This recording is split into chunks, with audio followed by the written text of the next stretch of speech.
atenção seja absorvida de maneira institucional e civilizada. Só não existe tensão entre o poder político majoritário e as Supremas Cortes onde não haja democracia ou onde as Supremas Cortes tenham sido capturadas, como em todos esses países que eu citei como exemplo. E gostaria de dizer que na Hungria, na Turquia, na Rússia e na Venezuela, não existe mais democracia e mais liberdade do que no Brasil. Nossa segunda parte é desfazendo duas lendas. A primeira delas, criou-se uma lenda no Brasil, difundida pelas redes sociais, de que o Supremo Tribunal Federal é contra o presidente. O Supremo é a favor da Constituição e das leis.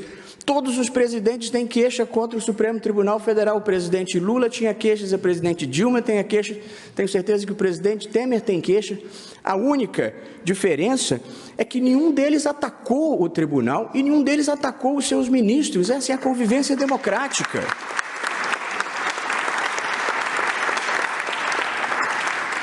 Nós não temos lado político, o nosso lado é o lado da democracia e do lado das instituições.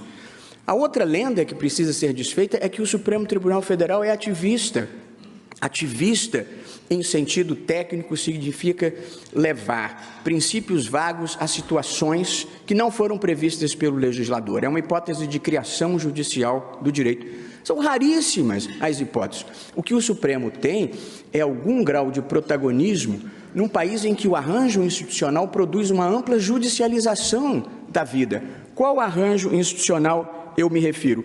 Uma Constituição extremamente abrangente, ações diretas que facilitam o acesso ao Supremo Tribunal Federal, legitimação ativa para propor estas ações a mais de uma centena de entidades, inclusive todos os partidos políticos, uma competência criminal que atrai a mídia e dá grande visibilidade ao Supremo e a transmissão dos julgamentos pela TV Justiça. De modo que o Supremo tem muita visibilidade e algum protagonismo, mas ativismo judicial são raríssimos os casos. As pessoas chamam de ativismo judicial as decisões que não gostam, mas quando o Supremo determinou que a União, os estados e os municípios tinham poder para atuar na pandemia, isso não foi ativismo judicial, está com todas as letras, literalmente na Constituição. Quando o Supremo mandou instaurar a Comissão Parlamentar de Inquérito da Covid-19, 1/3 dos senadores requerendo, está escrito na Constituição, é um direito das minorias. Portanto, acusa-se o Supremo de ser ativista quando ele cumpre a Constituição. O que as pessoas não gostam é da Constituição democrática brasileira, mas evidentemente não existe esse ativismo. E por fim, a terceira e última parte.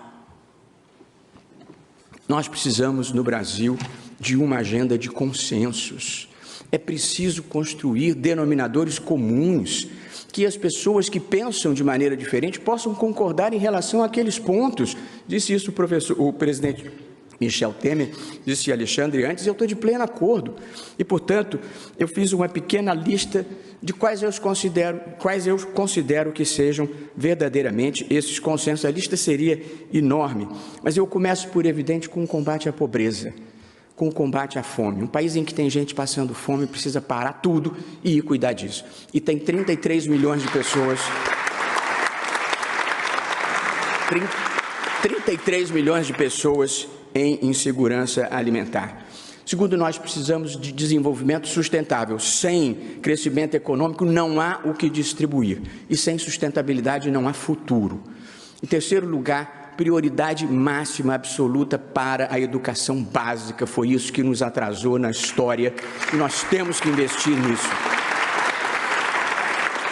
Os problemas da educação no Brasil são não alfabetização da criança na idade certa, evasão escolar no ensino médio, déficit de aprendizado, que a criança termina o fundamental e o médio não aprendeu o que tinha que aprender, e baixa atratividade da carreira do magistério. Quem acha que o problema da educação no Brasil é escola sem partido, identidade de gênero, ou saber se 64 foi golpe ou não foi golpe, está assustado com a assombração errada e está nos atrasando na história. E as pesquisas e a magistratura. O que nós assistimos na pandemia? Nós assistimos a ciência rapidamente trazendo as soluções necessárias e as orientações via a imprensa séria e correta do que o povo deveria fazer de acordo com a ciência, e a magistratura colocando os limites e dando as determinações do que aquilo que a ciência atestava como seguro, certo e correto, no nível de conhecimento que tínhamos, tinha que ser aplicado. E aqui também não posso deixar de registrar a atuação do ministro Ricardo Lewandowski, que foi aquele, João Dória fez com o Butantan a vacina, desenvolveu ali, salvaram-se milhares de vidas,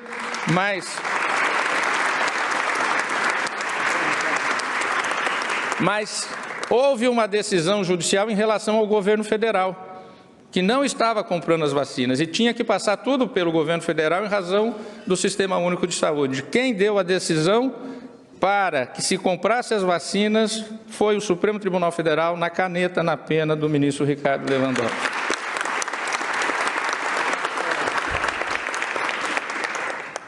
O que eu quero dizer com tudo isso? A era desses extremismos é a era de nós trazermos a verdade factual. Porque se a gente diz que essa mesa aqui é retangular e o nosso interlocutor diz que isso aqui não é retangular, que isso aqui é redondo, a gente fica sem base de diálogo, sem base de conversa. E depois ainda isso vai e se extrapola para o ódio, para a negativa do outro. Então, nós temos que trabalhar, sim, a defesa da verdade factual. Nós não podemos deixar que o ódio entre em nossa sociedade, em nossas casas, em nossas famílias, em nossos relacionamentos. Nós temos realmente de recolocar, não é, os conceitos. E hoje nós vivemos também uma era que, para além da ausência de verdade factual, nessas disputas de narrativas, nós temos conceitos fora do lugar. Vejam, pessoas autoproclamadas conservadoras invadem o Capitólio, morrem pessoas. Existe algo menos conservador do que invadir um Congresso? Autoproclamados conservadores no Brasil fecham as estradas, interrompendo o direito de ir e vir. Não é algo mais anticonservador? Então, veja, as coisas estão fora de lugar.